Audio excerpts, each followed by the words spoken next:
that will showcase examples of how the emergency entry point has enabled the bank to also start to address some resilience building, some forward-looking risk management. At GFGR, we have over the last 6-8 years funded activities in about 40 countries that are classified as fragile and conflict affected. 150 some grants, $60 million. So we have a sizable portfolio, and of course, through that, built some experience. We try to learn, and we try to pass on the learning to you all as operational teams. To structure that in a better way, we've set up what we call a global program. Karima is leading that now, that covers disaster risk management in FCV contexts. This program aims at developing knowledge and services both on how to do DRM in conflict areas, but also on how to better integrate FCV knowledge into DRM interventions. And our ability to do that depends on how much we understand of what you all need from us at a global level. So some of the questions today, or the session today, is set up both for us to listen and learn to some of the operational teams who have been engaging and delivering projects of DRM nature in FCV contexts, what we collectively have learned, and hopefully to pick up a few things from some of you who's participating on what you think GFGR could do better to enable you to do better DRM work in these contexts. So we have colleagues that are going to talk a bit about disaster resilience building in Yemen and Niger, as I said. I look forward to listening to these. As I mentioned just briefly a few minutes ago, I'll be driving into the office and join the latter part of the meeting in person. I will be listening in on my way, but I'll now hand it over to Karima to moderate this morning's conversation. Thanks a lot, everyone. Thank you, Niels, and safe driving. So thanks everyone for joining. Thanks for our discussion. Thanks for our presenter who's here in the room. So this is going to be a very interesting discussion today because the topic is very, very complex, very difficult, as Niels mentioned. And I think this is a forum for us to really learn from each other and start thinking a little bit about ways of sharing more the lessons learned by the specific country teams. I'm going to just share a few housekeeping notes before we get started. As you may have noticed, this event is recorded. It is a hybrid event, so for those of you who are in DC, please feel free to come to MC5 500 if you ever find it. It's a very difficult room to find, but so the DC-based colleagues, please feel free to come in. For those of us in the room, there's coffee. Please help yourselves to it. This is going to be the first of what we hope to be a series of webinars dealing with this question of the nexus between disasters and fragility, conflict, and violence. So we will be circulating a survey at the end of this event with the recording and the presentations, and would be very interested to hear your thoughts as the community of practice that are interested in the topic about what are the specific elements that you'd like a conversation around. And so we're hoping to organize that into a series of webinars that span within this fiscal year and hopefully the next fiscal year. So yeah, that's all I wanted to say. With that, today we will have two presentations, as Niels mentioned. The first one deals with the Niger work that Claudia here in the room is leading. The second one is on the Yemen engagement, the World Bank Yemen engagement, particularly relating to urban services, transport, water, and energy, and then followed by a discussion by Indira and Oscar, who are connected here. So without further ado, I'll give the floor to Claudia. For those of you who don't know Claudia, she's a senior disaster risk management specialist who is working on the Sahel region. Previously to that, Claudia, you were working in LAC, so she brings in multiple regions expertise. And so we're really looking forward to listening to your presentation. Thank you. Thank you, Karima. Thank you, team, for inviting me to speak about this very important topic. So my presentation will cover the Niger experience. I don't know if the presentation will show up on the screen. Okay. Would you like me to share them? Okay. Just do that.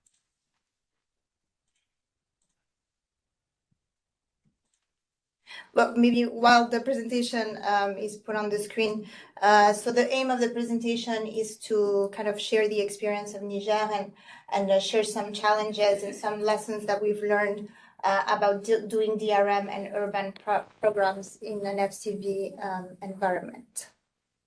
Just in 1 minute, I'm going to share my screen.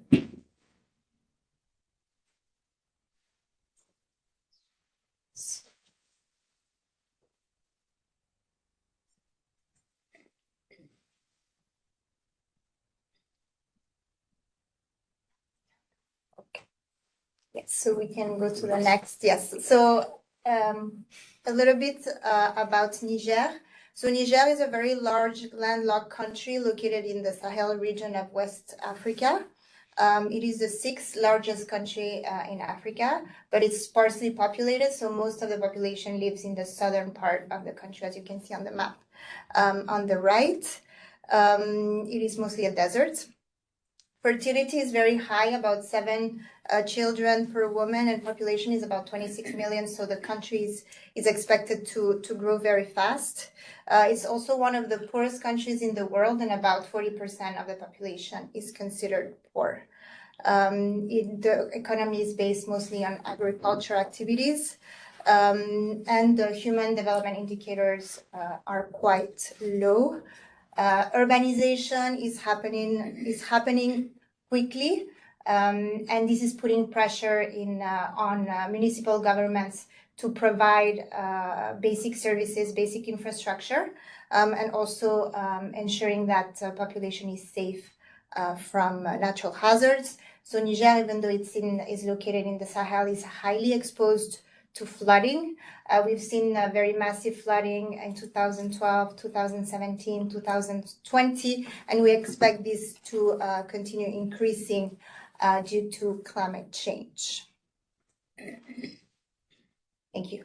So Niger is also an FCV country, and it's exposed to various conflict and fragility risks, but I think the most important to keep in mind is the spillover effects from the security crisis in the neighboring Mali, which has moved to Burkina Faso and also Niger.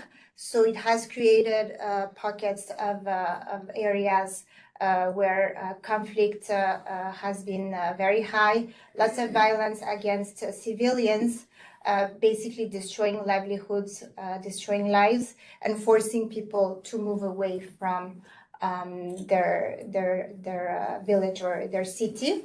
UNHCR data shows that there are about 700,000 refugees and IDPs, internally displaced people, in Niger as of December 2022. And in the next slide, we can see we can see the map of Niger and the different areas that are considered risky. So the orange and the red mostly. So the red ones on the west are the border with Mali, and on the east is the border with Nigeria, where also Boko Haram is active. So basically, those areas is where we have either jihadist attacks, Boko Haram, and in the north near Agadez. There's also spillover effects from the fall of Libyan state. In the next slide, we can see how this conflict is actually linked to the more regional conflicts in the area. So as you can see, Niger is actually not as affected as the neighbors, and comparatively to the neighbors, it's actually more stable politically, security-wise. So it's, in a way, I could say it's easier to do business in Niger, even though it's still an FCV and dangerous country, but comparatively better than the rest in the South. A screenshot of the last year only. Yeah, that's the last year. I mean, I don't have the map of this year, but it's evolving and increasing. We've seen in the past 2 years that the situation is actually worsening, and the number of deaths due to conflict are increasing. 2021 was actually the worst year in the conflict, but we can expect things to move very fast. Yeah. So in this context of high vulnerability to hazard, high urbanization, and FCV, the World Bank has supported or is supporting 3 large engagements. So the first one that just closed in October is a disaster risk management and urban development project. I think if you click on again, there's more photos that. Oh yeah, sorry. Thank you. So this project aims to increase resilience and support government into providing strengthening capacity to respond to disaster. And this project actually was designed after the 2012 floods. It's quite a large engagement, 131 million. It received an additional financing in 2000 after the 2017 floods. So it's been a successful engagement with additional financing, and it finances basically flood reduction infrastructure, urban drainage, and basic services. And you can see in the next slide that some examples of kind of the basic services that are being financed through this project. So this project is just closed, and we're doing the ICR. And in the next slide, you will see that this project also implemented an additional almost $40 million through an IRM, so immediate response mechanism, in 2020 to respond to the floods that the country experienced. So we did flood response and flood reconstruction in the past 2 years, and that also already closed. There is another project in the next slide, which is a support to refugee and host communities project, and that is not managed by me, by my colleague, who is happy to respond to any questions if you have. That's an 80 million project that will close next year, and it's actually also a successful project that has been disbursing and showing results like the 2 previous ones, which are closed and also closed very well. So after these 3 projects that are ongoing or recently closed, we have the new project. So we have a urban resilience project that was recently approved by the bank last fiscal year. That's actually a bigger project. It's 250 million, and it has similar objectives of increasing resilience to flood, improve urban management and basic services, but also takes into account more of the FCV angle and the multi-sectorial integrated approach to ensure that all of these challenges that we discussed in the context are well taken into account in the design of the project. So that is just starting. So these projects have been successful, but not everything is very easy to implement in an FCV environment. So we also need to acknowledge kind of the implementation challenges. This is a list of all the implementation challenges. I'm not going to go through them all, but I think we need to keep in mind the FCV security issues that we've encountered in the implementation of these projects. And I think one of them relates to the planning of activities. I think in the previous projects, we had kind of a reactive approach to the security challenge. We would plan for an activity, and then we realize, oh, there is a security issue. We cannot go get the data, do the consultations, and so what to do now, right? So it was always kind of case by case in terms of what to do when we were planning the investments. And in terms of the implementation, many times an investment would be planned, and then a security issue would happen, and then firms wouldn't be able to go to the site, or even during the procurement process, there would be a crisis, and firm wouldn't even apply to that bidding process. And so there were issues of procurement in terms of attracting contractors, also supervisors, and even for the PIU to actually be able to go and supervise that works were ongoing correctly.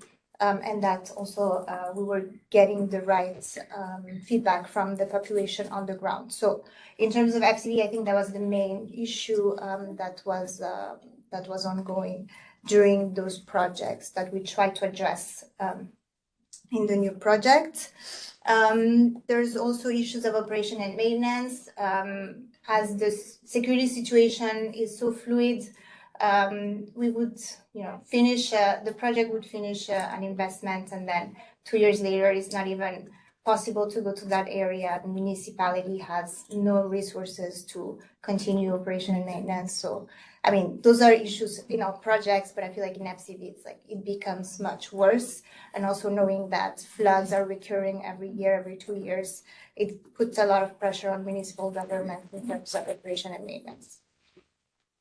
So in the next slide, I added a list of what we did to kind of help the new projects design to take into account all these FCV challenges. And I think in the design, we managed to do that in terms of the targeting of project areas. We really made an effort to work with the government to ensure that FCV areas were not excluded, because I think the easy way to do this is to say, okay, we're going to avoid the FCV areas so that we can implement projects. But we realized that FCV areas many times are the most at need and also the most exposed to natural hazards. So trying to find this balance of having impacts and responding to a need, but also being very realistic in what we can implement. So we came up with a list of areas that kind of met all the criterias. We were more proactive in, when I say we, I say it's the government of Niger with support from the bank, right? So we looked at the security risks more in a proactive way, and I think we're lucky now that the ESF has a requirement for security. So there is a security management plan that needs to be prepared in the preparation, and that really helped us kind of think through the issues and also look for mitigation measures in terms of the risks. In terms of beneficiaries, we also looked at them in an integrated way in terms of including refugees and local people equally, so no discrimination. We think that's a strength of the government of Niger, because in their legal framework they really see them as equal, and there's no difference. So we reflected that in the project design. We had a very strong collaboration with the other sectors in terms of complementary of investment and sharing lessons learned, because the water, the energy, and all the other teams have good experiences in implementing in FCV. So we tried to create partnerships with them. And finally, we made use of the analytics that are now available for the bank, the risk and resilience RRA, the GEMS mapping that are being done by the FCV team. And if anybody is connected from those teams, happy to discuss, or if you can give any more information, it would be great, because we felt like the FCV team was a very good resource for us in the project preparation, and we're thankful for that. And in terms of the implementation arrangements, we made sure that there was flexibility in terms of, for example, changing project sites if the security didn't allow for that project to move forward. So having kind of a backup list of areas we could work with, using procurement flexibilities that exist for FCV countries, and also make use of local firms that are a little bit less risk averse and they know the area better. And finally, we also made sure to kind of have regional PIUs. I know sometimes like the bank doesn't like to have too many PIUs, but I think in an FCV country and in a country that is so large like Niger, we really needed to account for the risk of not having connectivity due to conflict. And so having PIUs in each region was something very important for us. And in the next slide, I have more detail on the project design. Sorry, I put a timer. I think I went over my time. I think you. But So I have a slide with more information of how FCV factors were integrated in the project design. I mean, I'm happy to go through them, but probably since we don't have that much time, we can leave it at that. In the next slides, I think it's important to highlight the partnerships that were created in the implementation of this program. In an FCV country, there is a lot of international actors, I would say more than in non-FCV, so it's a lot of coordination of work to be done, but also very useful. And in the next slide, just to say that technical assistance is also very important to strengthen the capacity of the government in the implementation and design of these programs. We recently worked on the DRM law with Niger, which was a good complement to the IPF portfolio. So we did that through the DPF that was recently approved. So to conclude, in the next slide, so I think the main messages would be so doing DRM or urban in an FCV context is possible, because sometimes I think there is this idea that it's not possible, right? It's possible, but I think projects need to find the right model of implementation, and sometimes that takes time and a lot of testing goes through. So as the Niger example could show, it took us really 10 years to kind of get there and understand how we could scale up. So finding the good model is important. And also focus on strengthening capacities of governments. I mean, we've been working with the same PIU for almost 10 years, and you can see the difference compared to other projects where it's a new PIU. So really capitalize on previous projects, invest in the long term, engage with other sectors, and really integrate FCV upfront. Now, I think a lot of times we look at FCV aspects as the last thing, like somebody said in the comments, in the pad, or what about FCV? No, this needs to be like the first thing to look at. And obviously these projects are not going to, let's say, solve the security issues, but they will contribute, I would say, indirectly to strengthen the state presence in very vulnerable areas, and that indirectly helps kind of address those FCV challenges. So I stop here, and sorry for going over the allocated time. Thank you so much. Thank you. No, this has been a very interesting presentation. I mean, just talking about the time it takes to actually get something going in an FCV context is really something we don't really take seriously often. We think that when we design a project, it's going to take 6 months and we're going to just go for it, especially if it's an emergency operation. So having that realization up front and thinking about this model that takes into account uncertainty as well is very, very good to learn from you about. I think for those of us who are online, if you have any questions, please don't hesitate to put them in the chat. We will be circling back to the Q&A session after the second presentation. But I just want to thank you so much for this rich presentation. And maybe I can turn to Federica. I have if I can, I make this order. Yeah, go ahead. Did you have the FCV or some indicators in your PDO? So you were measuring something in terms of the contribution of your operation into this FCV? No. Okay. Yeah, that's a very good question.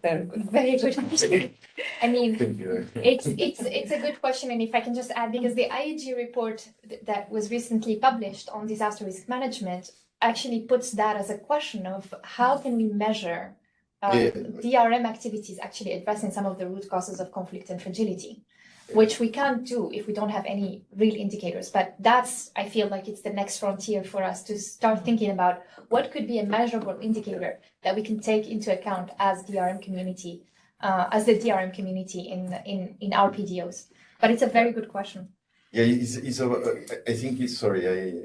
think it's a critical question, because you said we should include it in the design. Mm-hmm. But if we include it in the design, it should be not easy, but not trivial, but a little bit more straightforward to define an indicator.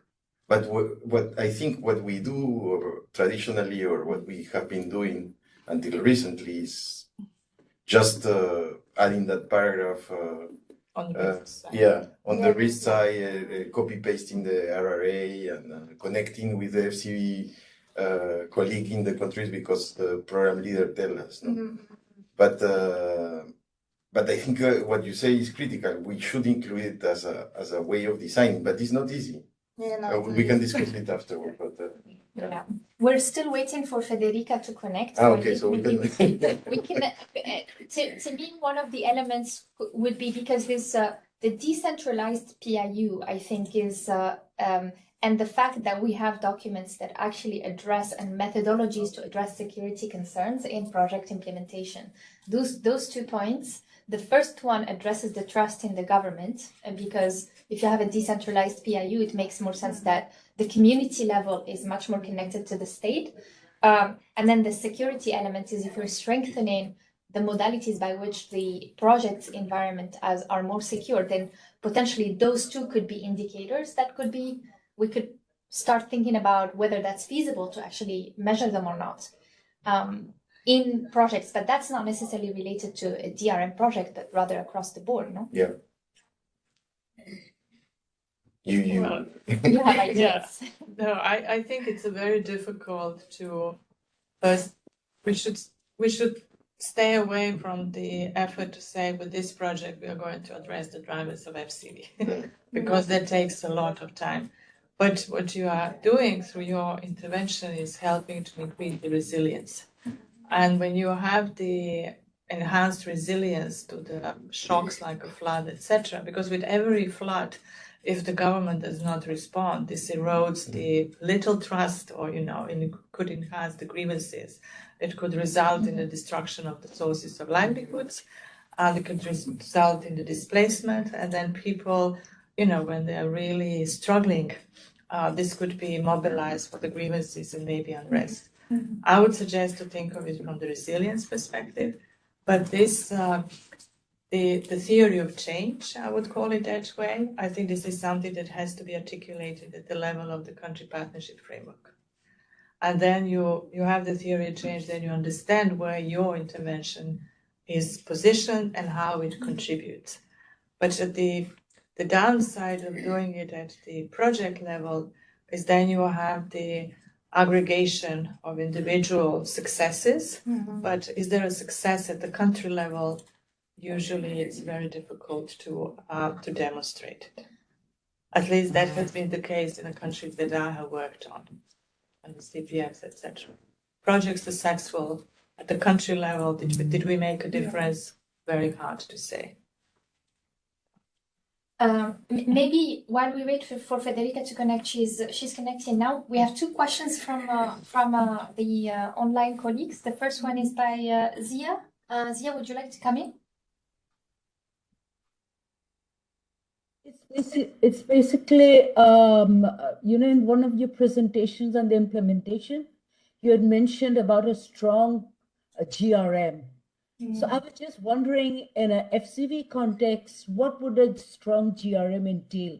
How would you implement it and make it functional in the kind of countries that you're working in, as opposed to a non-FCV country where there are challenges, but those are at least easier to handle as compared to what you'd face in a FCV country? Yes. Thank you. Can I go? Yeah, go ahead. Yeah.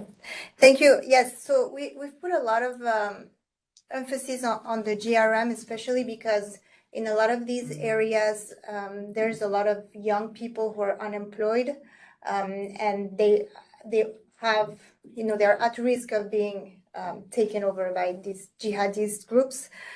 So this was very, very clear in the design that we wanted to be informed by the population, not only in terms of grievances, but also in terms of project implementation. How are things going, moving or not moving, and making sure that people are not poached by other activities. And the way we've thought about the GRM is connecting it to the regional PIUs.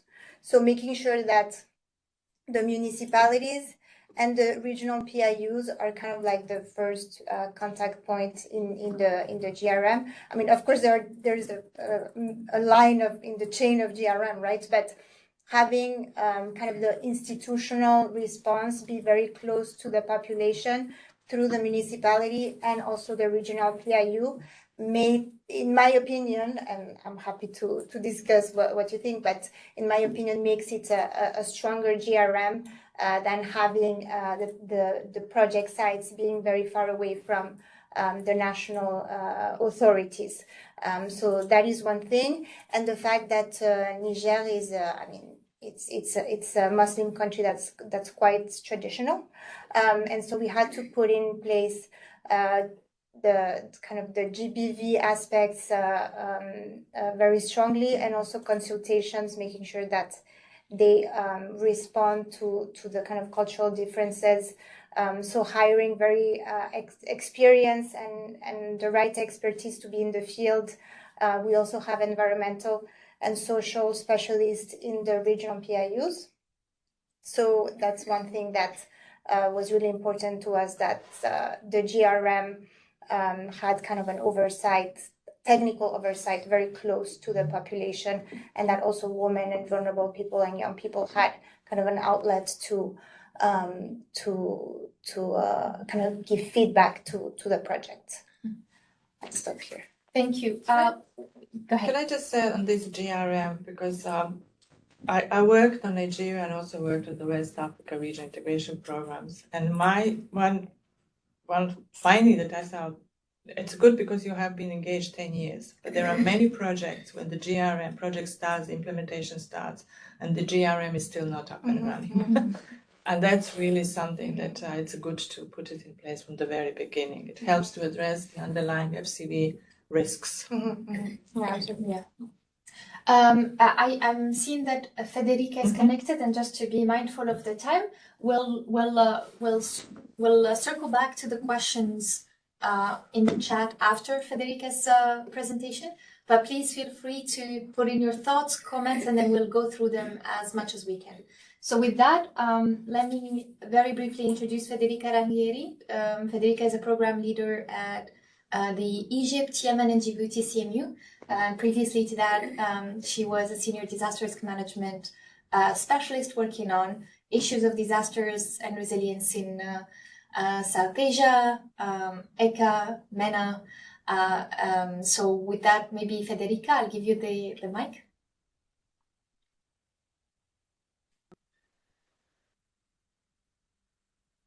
Thank you, Karim.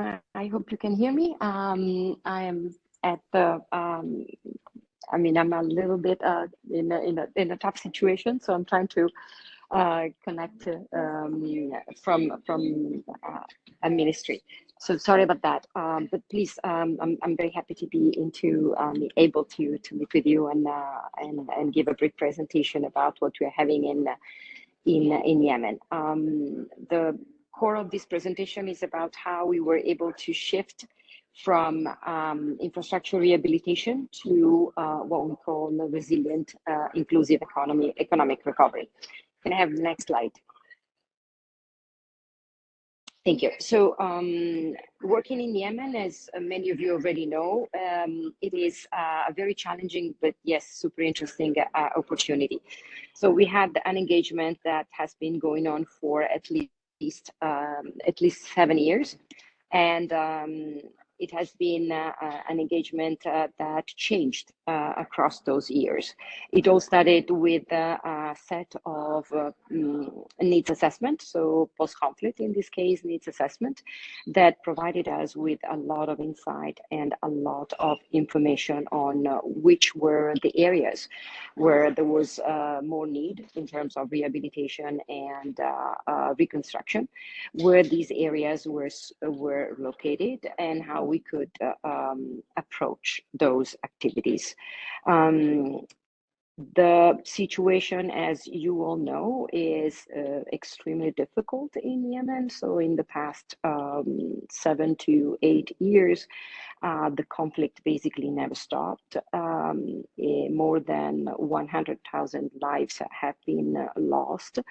And in terms of humanitarian crisis, it has been added to the, well, many think it is really the worst humanitarian crisis that we are facing.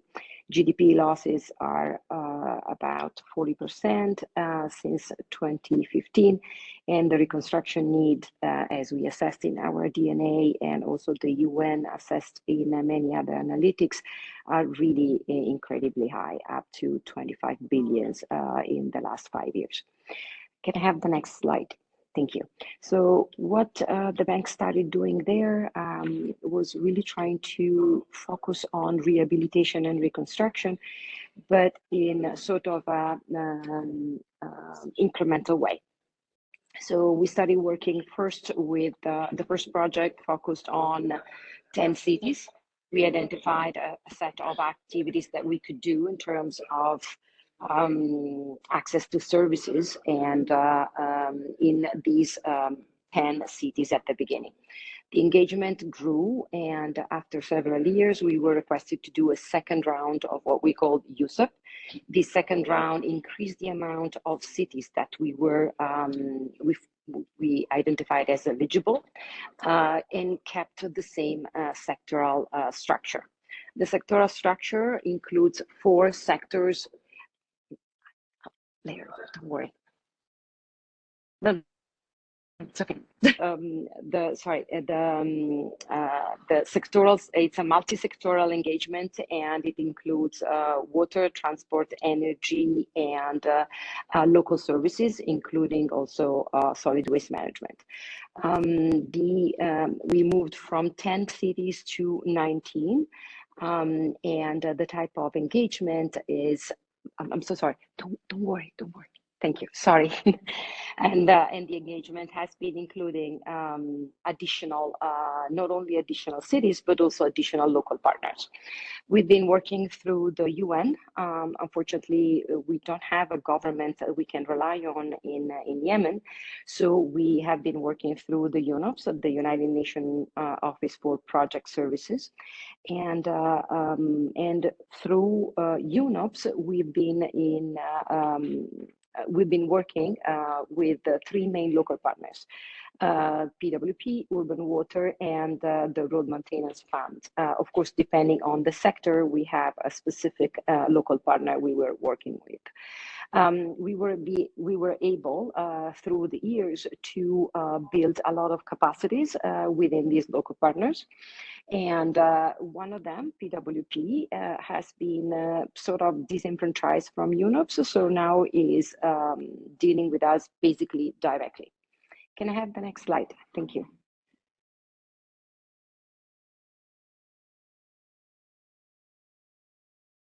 Thanks. I think that one of the characteristics that we had to build into this project in order for the project to really be able to deliver was what we call the built-in flexibility. So what we did was not to predetermine the sectoral allocations. So there's a lot of flexibility in terms of type of resources and also location of the resources, for example, one city or another.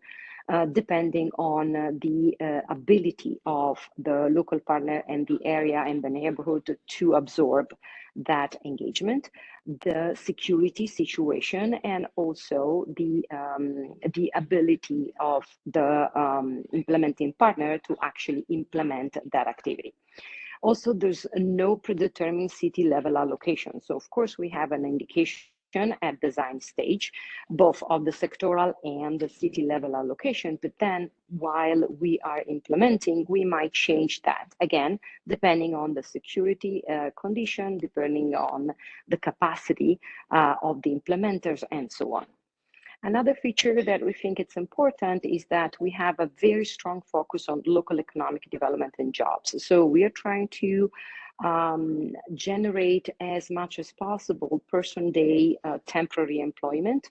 All these activities that we are doing, I forgot to mention, it's probably, easy to guess, are small projects. So USEP 2, for example, has over 370 small projects across 19 cities.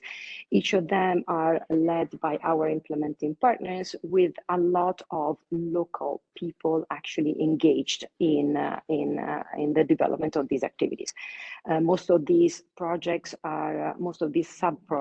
are not sophisticated, I could say, are sort of basic service delivery. So it is not that difficult to engage local population. We also have what we call a very intense social inclusion mechanism. For example, in terms of gender, as you can imagine, Yemen had several issues in pursuing women job and helping women establishing their own business. So we feature what we call this initiative called Women-Owned Business Initiative. And this is an interesting way to push for women-owned businesses to be included in the activities that the project is focusing on. So, for example, we have a specific amount that is completely dedicated to women-owned business. So only women can participate in the tenders, only women can actually implement those activities. And this has been a pretty successful and interesting way to engage women. Can I have the next slide? Thank you. So when we were saying at the very beginning that we're thinking of gradually shifting focus from infrastructure rehabilitation, I would say the typical infrastructure rehabilitation after a big crisis like what we're facing, to what we call inclusive economic recovery.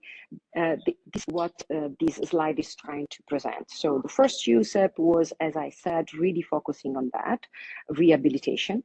The second one is still keeping the main features. It's multi-sectoral, is implemented by UNOS, and there's a strong focus on capacity building, but it's trying to really push forward. So the push forward is that the capacity building is not only on project implementation, like the one we had on USEP, but it's more forward-looking. So understanding how to actually develop a project, how to design a project, how to be a reliable partner for the World Bank, and how to build what we call the resilience into that preparation and design.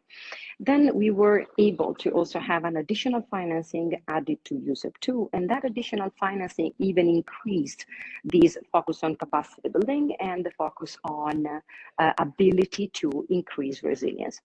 How did we do that? We incorporated a series of technical assistance analytical pieces that we still developed once again with UNOPS on one side, and wherever possible, as much as possible, with our implementing partner locally. These activities were investigating, for example, how to increase climate resilience in a series of investments that were the focus of our intervention, how to increase focus on universal accessibility, how to increase the role of women in these areas, for example, with a particular focus on solid waste management, how to better up the hydromet system and early warning system, how to continue this multi-sectoral approach in a way that is per se more resilient. These activities are providing, no, thank you, I'm fine, thank you. These activities are capable of providing us with additional aspects that hopefully will will help us in the design of a third series of USEP, or maybe something else in other sectors that will incorporate all what we learned about the capacities that we need to strengthen, the type of resilience that we can build, and what are other interesting aspects that we can build into this project to increase resilience. Can I have the last slide?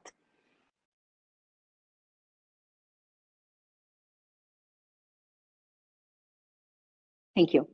So this is sort of a summary of all the stages we went through. So as you can see at the very beginning on your left-hand side, we started with a series of DNAs. They provided a lot of information for us to understand where to invest, how to invest, and what were the priorities. This investigation helped us develop USEP 1, which was the first iteration that we had, which again focused on cities, 10 at the time, and on this multi-sectoral approach at neighborhood level. Then we were able to use all the lessons learned from USEP based on a very, very high demand from the client and from the international recognized government in the country. We were able to start a second iteration of the project with USEP 2, as you know. Here, the focus shift, still the same approach, multi-sectorals and cities, but it shifted, trying to include more focus on capacity building, more focus on gender, and more focus on resilience. These 3 points were identified through the lessons in the first iteration, so in the first USEP, and also how to consolidate these approaches was done through a series of TAs and analytical pieces that have been prepared and are still ongoing in some cases. What we could do is in the next iteration is really take in good consideration what we learned from the previous experiences in the supervision and lending, but also in the analytic, to hopefully develop another iteration yet again that will be even more resilient, more inclusive, and even more forward-looking. Let me stop here and thank you. And again, apologies, it has been a little bit disruptive, so I hope you were able to hear a little bit. Thank you. Thanks, Federica. We appreciate you taking the time to present to us this exciting program, despite the fact that you're extremely busy, as we see. So we're gonna thank you. So yeah, we have here we've seen two models that are very similar, given that they're either countries. So the financing mechanism that we have is somewhat similar, but they're very different in the sense that one is a government led program, the other one is a third-party program, so non-government. One stems from an emergency of a conflict, the other one is much more a decade-long thinking that evolved into becoming this urban resilience program. But both are similar in the sense that they have this adaptable model, which is a very critical element, I think, that we need to reflect on a little bit more, where there is that economic focus, climate focus, hopefully now with Federica's next iteration of YSEP 3, I think. There is an emphasis on the speed of disbursement in the Yemeni example, which I'd be curious to hear later about Claudia's experience with the Niger. And both have focused a lot on a lot of technical assistance and analytics, both from the conflict side, but also from the disaster and climate side, to really push the agenda, both with the client, but also internally, which is very critical as well. So I think I just want to reiterate again my appreciation to both of our presenters today. And I would like to shift now to the second phase of this webinar, which is the discussion part, which we have started already a little bit of. We got a glimpse of when we were waiting for you, Federica. So here with us in the room again, we have Indira, lead operations officer at the FCV group, and who's leading the global platform. I think, sorry, I always keep forgetting the name. The Global Crisis Risk Platform Secretariat at the FCV group, and Oscar, who is a senior DRM specialist in Africa, and who are going to be discussing from two different perspectives. what we have heard so far. So maybe I'll start with you, Indira. Please share with us your thoughts and reflections on what we've heard today. Thanks very much, Karima. And let me just start by saying I'm really pleased and thanks so much for this invitation. I see some people that I know from before also on the screen, which is great to connect again. Maybe my initial reflection will go to Neil's introduction, what he said. Maybe you wonder, why do we organize this seminar? What the DRM has to do with the FCV? And I would say absolutely. It's a really great thing that you are organizing this because, as you know, as Niels mentioned, the countries affected by fragility, conflict, and violence, they are also among the group of countries most vulnerable to the climate change impacts. Actually, of the 30 most vulnerable countries, 18 are on the current FCS list, according to the GAIN index. And these countries, they are vulnerable not only because of their exposure, but they're vulnerable because of the very weak capacity to deal with these shocks. So the webinar series and the work that you are doing, spot on. You have our full support from that end. Maybe when I also think that the choice of the two projects is excellent because it really brings different context and also some of the ways how I think about these issues. And maybe when I go through it, it will be more clear what do I have in mind. So let me start first by sharing with you my thoughts of this and how do we look at this nexus between the DRM and FCV. But with your permission, I think we need to add the climate change because it's no longer DRM, FCV, it's a climate change, FCV, and DRM. It's a triple one, and this is reinforcing each other. And it's really something which is at the heart of what the bank is looking at the moment. So I would expect that this is going to increase in its importance in going forward, and particularly including in the transborder areas, transboundary risks. So it's not only country specific.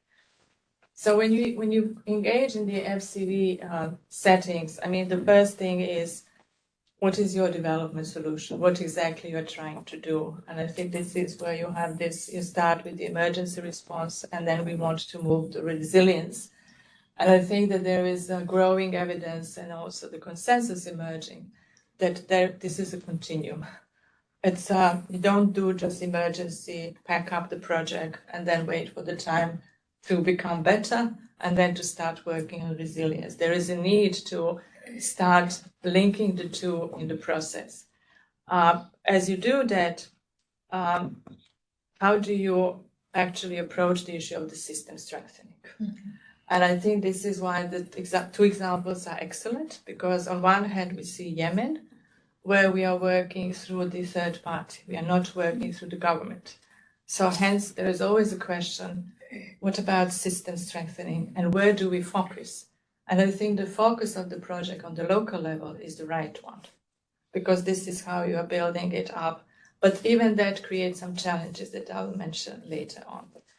I also think that you go on development side, you need to build systems, but then you know that this is very uncertain, volatile environment. There are security challenges. So what do we need? We need adaptive management.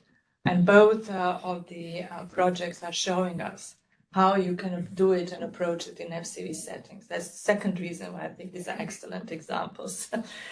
The third, what I mentioned is, how do you start building systems? You do it localized. You start from the local level, because this is where the conflict is, the vulnerability is, where the people, the grievances can start, and this is where the pain is most felt, right? So you do it by engaging people. You create a participatory approach, which is extremely important to create a platform for the inclusion, for the voices to be heard. And then you also do the localized helping to provide the basic services. From the FCV perspective, when you go into that context, it's critically important that you understand the power dynamics. And I'm glad that you mentioned that you have been using the RRAs. I just want to share with you that there is another new tool which has been developed. We call it like a peace lenses. And it's really RRA is a country level, and Peace Lenses is at a project level. It's a more granular. So if colleagues are interested, our colleague Paddy, we call him Paddy Barron, he developed this. Now he's moving to the SSI, but this is the tool that the FCV group will be very happy to share with you to help you to inform the design of the project, because you do need to understand. The lack of that understanding can result that the need or the support is reaching maybe a more privileged, and then you create a tension between the various groups which are affected. The localized approach helps also to deal to support the issue of building trust, because this is what we need to do in FCV settings where the social compact is very weak or fragile. All our interventions should be geared in the direction of building trust. So you build it from the local level so that people start trusting more their local authorities or municipalities, and then gradually this should trickle up to the state, but that's a really tall order. So maybe sometimes it's not an easy thing to do under one project.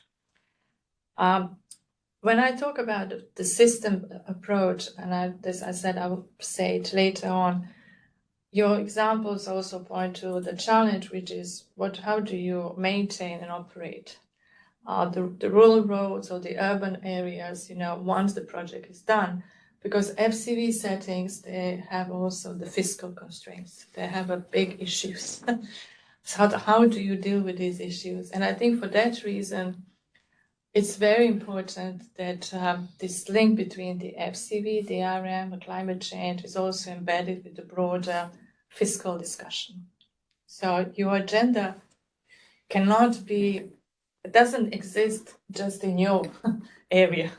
Everything is interconnected, which makes it more demanding, but it made also, and I don't know the answer. I'm not here to tell you I know it all. I don't. There are many areas that I don't. One struggle is how do you enter the dialogue on the expenditures, which is linked with the DRM and with the policies at the fiscal, at the center of the government. How do you bring that? What are the instruments and the tools on the bank side that you may use, or the analytics that you may use to help you to have that conversation? Because when we go and we have these projects, each one of us wants these things to continue and to help people behind the life of the project. Mm-hmm. So this is, how do you sustain it? And from the FCV perspective, what I was thinking, what does exist out there? Some of you may have heard of it. Some of you might not have heard of it. There is, in IDA, there is a FCV envelope, which is a bucket of money in addition to the regular IDA allocation to the country. And the CMU leads the dialogue with the government and agrees on the certain milestones to be achieved. And this can leverage up to 30 or 40% on the top of what is the country allocation. So this is something, your program leaders probably are aware of it, but just to think of it, how do you build it up? I didn't know that ESF has a requirement for security. I think this is excellent. I think this is something that Well, I didn't know. I think it's a very good. I want also, Nils, you were talking about the recurrent shocks, no regrets. And I think in FCV settings, I want to link this also with the capacity building, system building. And last time when I spoke to a minister in Somalia, he was saying we have all of this humanitarian community and the bank, right? And they really want to help us. They're bringing the money, but everything is doing emergency. They're using the third party. We want to build systems. We need help to build the systems. And it's not an easy thing to do. It requires commitment and to stay engaged.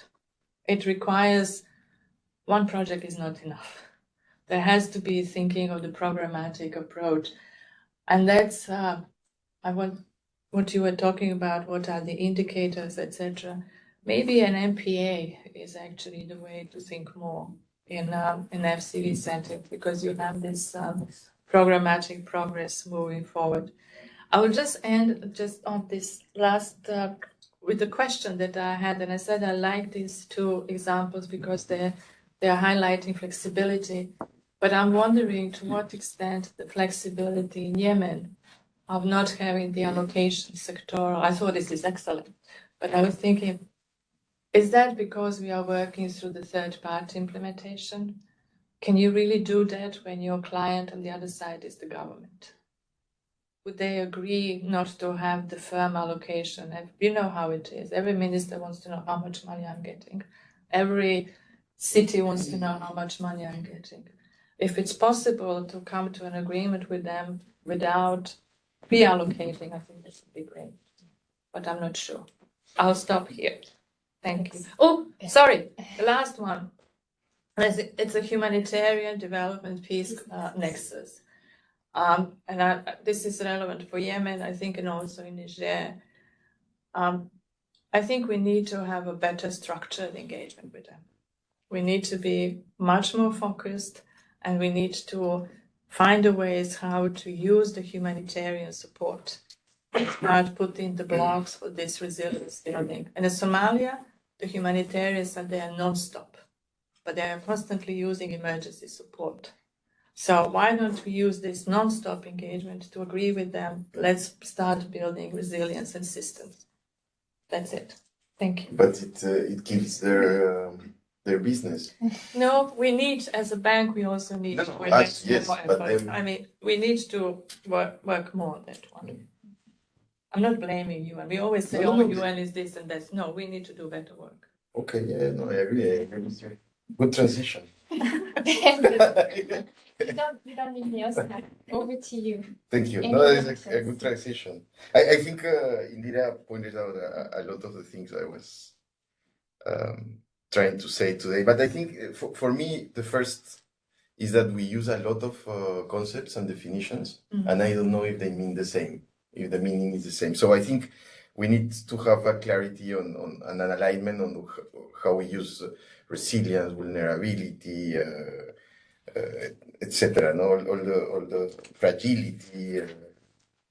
I think what is clear to me after today, well, I knew it before, but is that we know how to do projects in FCV context.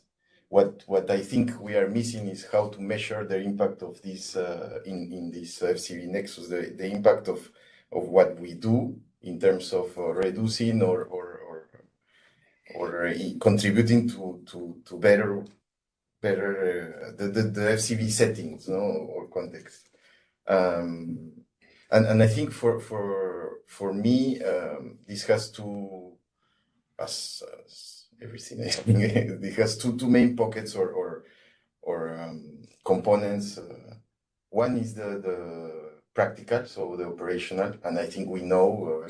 I go to Claudia to ask when I start to work in Chad. But what I'm missing, and there are some work already done, is the analytics to support, for example, the measurements, to define indicators and to know how to define and to build baselines and to follow up those. And I think we are missing that because we say increase resilience, but when I see a presentation, I don't know the project in Yemen. I don't see how do we say that we are increasing resilience. Resilience. Whose resilience? Resilience of people, or systems, of economy.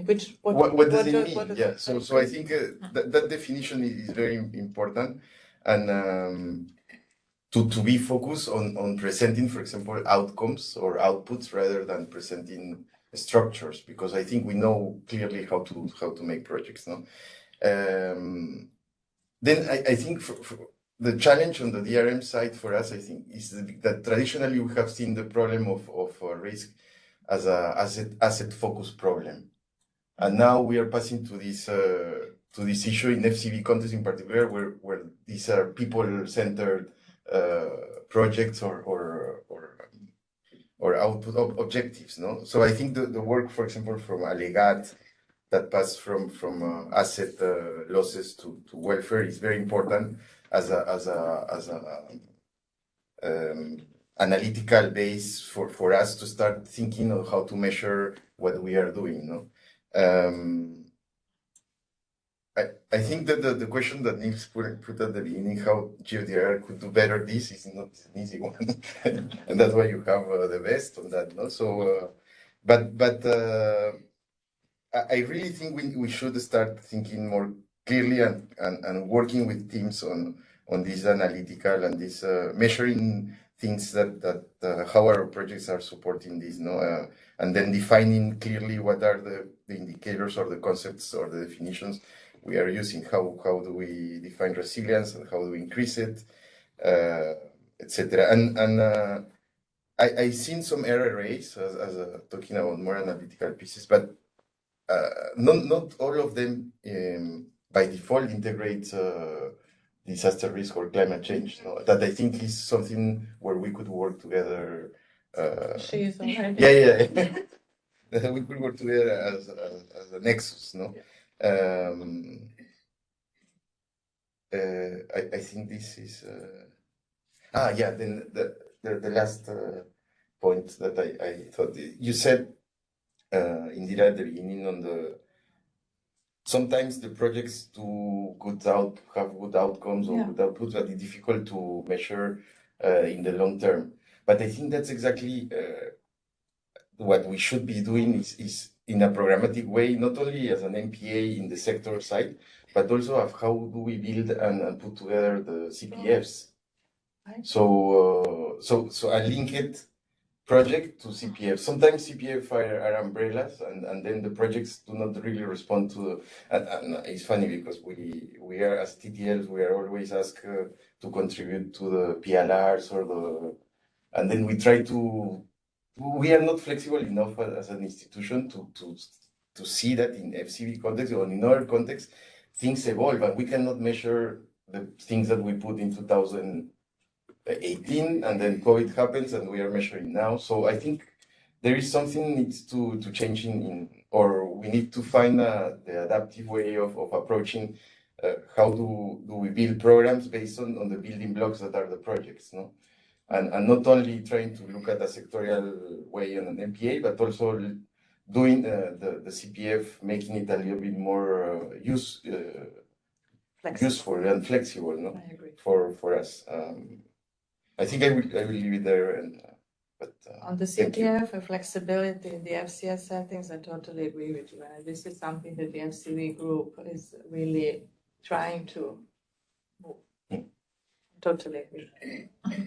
Thank you, sir. Thank you. Thank you, both of you. Let me open the floor for questions from the room, but also from the virtual room. I'm seeing a lot of questions on the chat, but I think some of them have been partially answered by Indira and Oscar. But if you'd like to come in, please, if you would raise your hand and we'll give you the floor.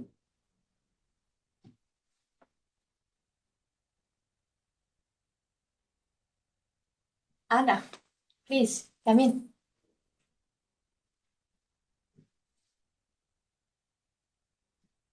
Hi.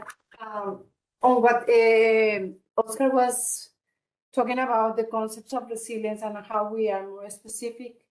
I mean, I think there is a lot of literature now and on the vulnerability factors, and we are talking about here physical, social, economical, institutional, all the list of the different vulnerability angles and factors, no? And that's what we are trying to address the challenges of the natural hazards plus the challenges of the conflict.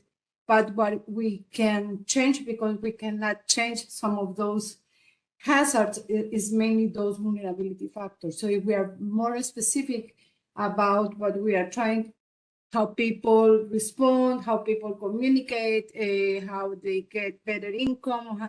So if we don't use the term resilience in a broader way, who are we going to make resilience to what, and for what specific vulnerability factors? I think we can have better ways to measure. No, what is challenging in the conflict environment is that, as other hazards, is very dynamic, and the challenges change all the time, and that's why it is really kind of difficult to measure.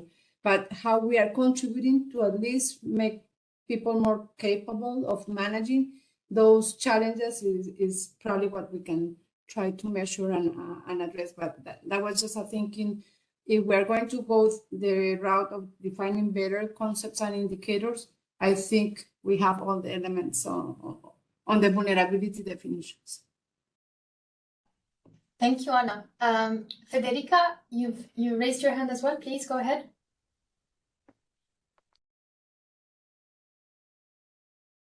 Hope you can hear me. Yes, I just wanted to react and again, thank you, Indira, Oscar. These were extremely good comments, and I would like to build on what Ana was also saying. So I have a couple of comments. So one is about the resilience part. It's true that it's not easy maybe to incorporate resilience, but also, as Ana was saying, it's something that we've been doing for quite a while. So what we've been doing, for example, in the Yemen program is really extremely tangible. So we have very clear objectives. We have very clear indicators. We've been working very hard to identify, for example, how to build a resilient infrastructure. And we went basically one by one, really investigating exactly all the type of infrastructure that we were building in the specific location and identifying all the risks that were connected to that, identifying all the type of measures that we could put in place. This has been done in a consultative way. So through our implementing partners, through the people that are actually in the ground, we had a company who would do consultation for these specific actions.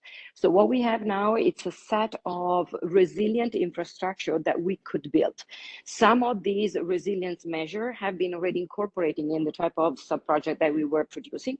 Others are maybe too big to do now since we are already working. So it's something that we reserve for the future. In terms of people and vulnerability connected to people, there's so many that the sky is the limit. So we had to prioritize and identify what we could actually have an impact on. So what we could have an impact on is capacities of the people that can work with us.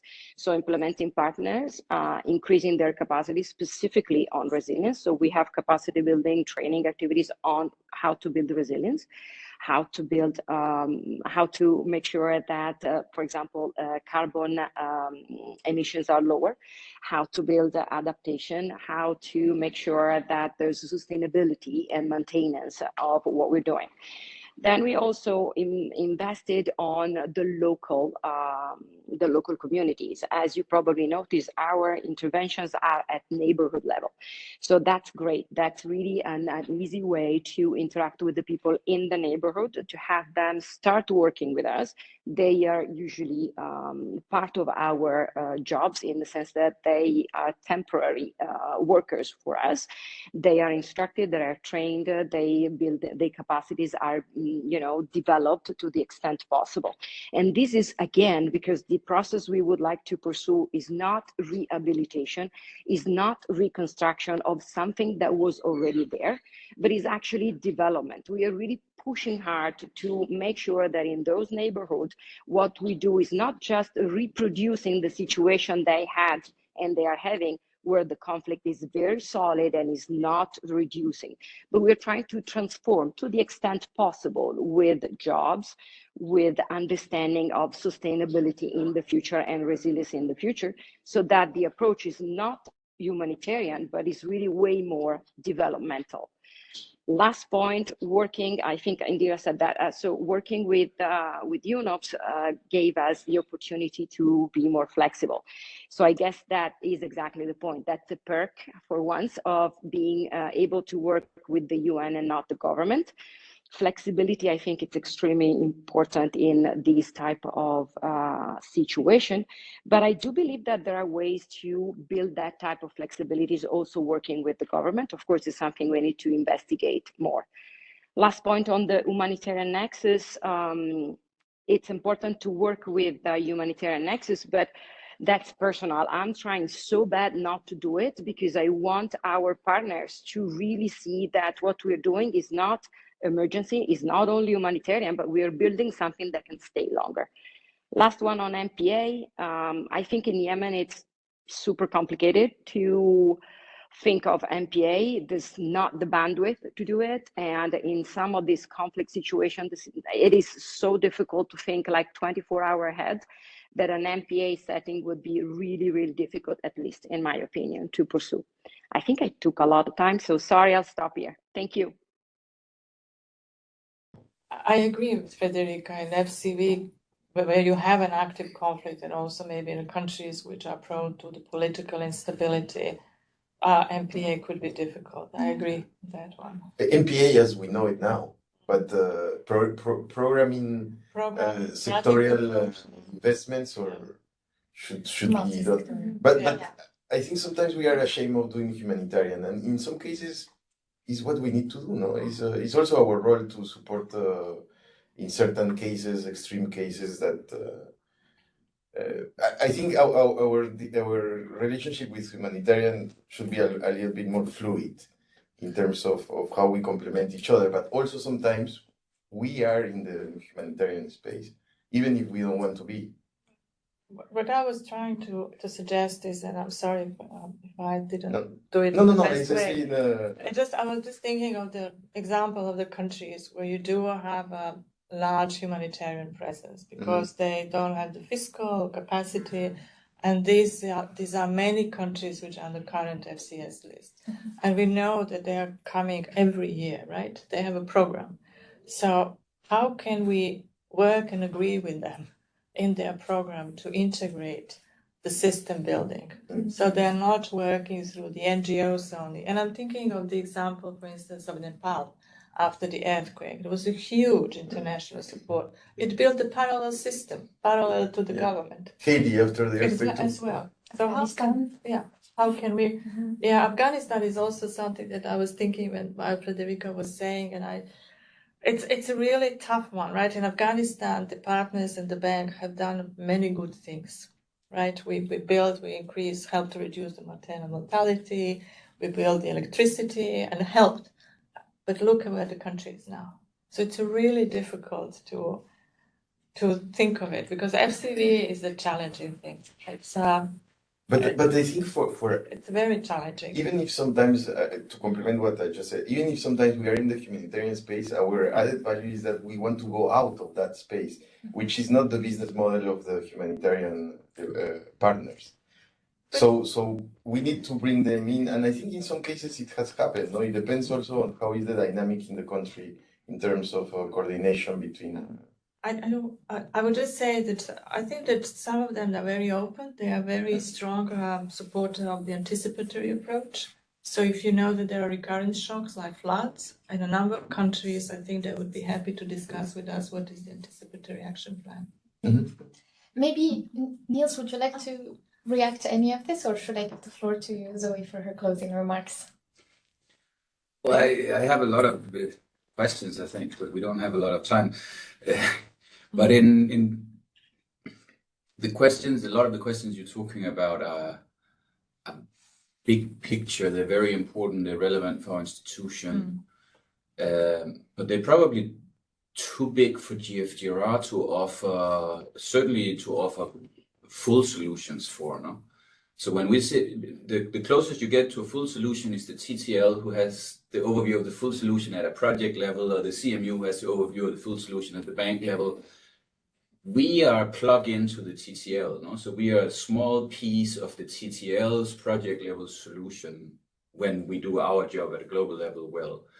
So going back to sort of my business interest in the conversation, we try to figure out what is that? What are some of the plugins that you as TTLs would want to use that we can offer you for your full solution? And I think Karima, with eyes and ears, are picking up on all kinds of signals and trying to decipher that set of questions. But the better you become at articulating to us, the better chance there is that we can be helpful to you. No? In one particular area that I'm picking up here, I'm curious to have probably a parallel conversation with Federica at some point about how, in the context of Yemen, have you generated enough data and information to inform your decision making, both in the selection of the specific projects, the design of the specific projects, the implementation. There must be some data flow that you have had to figure out how to generate when you can't put a well banker in her or his boots on the ground? And how did you do that? Because that's a very technocratic, specific area where we have people that come up with all kinds of ideas. You probably tried most of them already, but that sort of is the level of granularity where we have a shot from our global position to be helpful to you all. And it's notwithstanding the importance of all the things you're saying, but these are conversations that we are a small piece of. Certainly we don't control any of them. You're much closer to controlling something of it. Yeah, and we're all ears, and so please reach out if you have any ideas about this, because that's what this global program for the DRM FCV Nexus is for. So our emails are in the webpage, so please feel free to reach out. So maybe with that, I know we're very, very close to the end, and Zoe has some closing remarks that we really would like to hear. So if you would be patient with us for 5 more minutes for Zoe to deliver closing remarks. Thank you, Zoe. Oh, thanks everybody. And, no pressure on the closing remarks. I think it was a great conversation. Lots and lots of topics came up. I felt like I was more at a coffee with a bunch of friends listening to different experiences rather than a one-way presentation. So I really appreciate the discussion, and, poor Federica probably getting asked 15 times if she wanted tea while on mission during her presentation, as well as Claudia and Indira and Oscar, no? So I just, not to belabor the closing, but for me, this was a great learning experience, and I'm happy, Karima, to hear, that the FCV DRM Nexus, and as well as liaising very closely with the FCV team, that we're going to do more of this to share experience. Also in bite-sized pieces, because I think, as Neil said, the agenda is so large in terms of how we can do better on DRM and in FCV context. And just that I also find it hard sometimes when we talk about FCV, like it's one concept. It is one concept, but it doesn't, it's definitely, I don't know if we call it a continuum, but it's a range of types of FCV. No two countries are going to be the same, right? So you can't just say, well, what I did in Niger may work in Haiti. I mean, maybe some aspects would, but it's not just take one thing and put it directly into another context without understanding how the local dynamics. So just a few quick takeaways from the discussion before we wrap up. One, I think this issue on the concept of resilience and what we mean by that in these contexts is really important and interesting, as well as how we can look more at the well-being aspects. I think Oscar mentioned in terms of using the Unbreakable tool is really something to think more about, as well as data constraints. And I'm interested to hear in the future how teams have dealt with data constraints to create their baselines and really target beneficiaries in spite of that. Another common thread was keeping the investments simple, with flexible approaches that are tailored to local needs, as well as these participatory inclusive approaches. And it'll be interesting. I'm particularly interested to hear more about the role of NGOs, communities in both cases, as well as, from these more active conflict, how, what is it the same, or how did it differ from, Yemen versus a place like Niger, where it's, more a long-term urban resilience program. And I think this other issue about building capacity of local stakeholders, be it government or others, communities, I mean, how to do that in a way to create sustainability without what Indira was talking about, creating these parallel structures, I think is important. And really leveraging all the different partners on the ground without it becoming everybody stepping on top of each other to try and provide support. No, I think that similar to Aceh, where I worked before, we had, I can't even tell you how much time we spent sitting in meetings trying to coordinate just among all the donor partners who was building what type of house and where. No, so anyway, I just wanted to thank everybody again, and say that I hope we do more of these things, and that GFGR is definitely a partner, but we are not the ultimate solution. I think that does lie with the TTLs and the teams. So happy to continue working together and across GPs as well. Thanks. Thank you, Zoe. Thanks, everybody. So just FYI, the Unbreakable tool that's been referenced is available online. So we'll be able to share the link with our thank you email. We're also, and I think this is where the discussion is very interesting, we're exploring how to adapt the Unbreakable tool within the FCV DRM team, climate DRM team, to see whether there is a possibility to kind of come up with a spin-off that deals with FCV countries and with conflict and fragility variables and indicators. So stay tuned for that as well. Again, thanks so much, everybody, for your time and for all of this rich conversation. I know there's a lot of questions on the chat. We will try to capture all of them and send you answers separately. Again, the recording is going to be made available for everybody. We will also share with you the presentations, and we will also share with you a survey with questions about specific topics within this Nexus discussion that you might be interested in having a friendly chat around over the coming months. Thank you so much, and have a great day, great evening, everyone in the field. Bye. Thank you.